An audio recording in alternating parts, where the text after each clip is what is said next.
Welcome back, and taking another look at those current temperatures, we're still struggling to work our way up above the upper 50s for a good majority of our area. A few localized places have seen temperatures reach in towards about 60 to 61 degrees.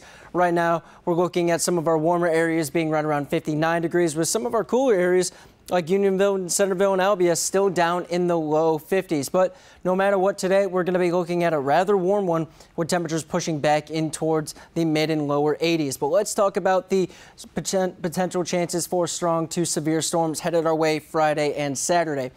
This image is for Friday, a marginal outlook for severe weather over our area, but just off towards the west, there is that slight risk outlook. And taking a look at the setup for Friday, it's all along this cold frontal boundary. So we're going to be really focusing in on how far off towards our east and southeast, or how much farther east and southeast this cold front really wants to get prior to that storm development phase on Friday. Because if we see this transitioning a little bit farther, we are going to be increasing the odds for our area to be looking at strong to potentially severe storms. So we will be keeping our eyes on that and keeping you all informed on what's going on with that frontal boundary. And then for Saturday, we have a marginal outlook over our area once again, but the slight risk outlook is no longer in effect for the area. We are looking at isolated, scattered chances both days rather than widespread severe storms. So we are going to be looking for a lot of on and off chances extending through Friday and Saturday.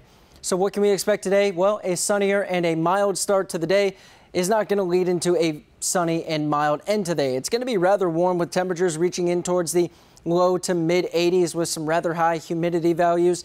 But take a look down here off towards our far southeast around 3 p.m. We're starting to see a couple active cells picking up and developing across the area. Once again, no severe weather is expected today. The Storm Prediction Center has a general thunderstorm outlook over our area. But as we get in towards just about 7 o'clock, I really am focusing in on this cell that moves right along the Missouri and Iowa border and impacting areas like Appaloosa and Monroe County and Putnam County as well by 7 p.m.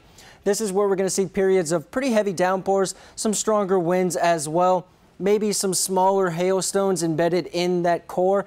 But overall, we are going to be looking for some very active cells to work their way through from 7 p.m. to 10 p.m. And that's going to include a lot of lightning as well as periods of heavier downpours. And we're going to see that reflected with extremely high rainfall amounts in and around areas like Centerville compared to areas down here across northeast Missouri. Temperatures tomorrow working once again back in towards the 80s with a couple chances as we head through Friday morning, and then once again Saturday morning for those storms. So here's that boundary, that cold front that works its way from west to east. And as we go through Saturday morning, we are tracking multiple rounds of those isolated and scattered strong to potentially severe storms. So we will keep you all updated on what we're going to be expecting. Don't forget to check out my Facebook Live at 11, as we'll have another update from the Storm Prediction Center. But looking ahead at the extended forecast, it is going to stay warm for quite a while. Now stick with us. We'll be right back.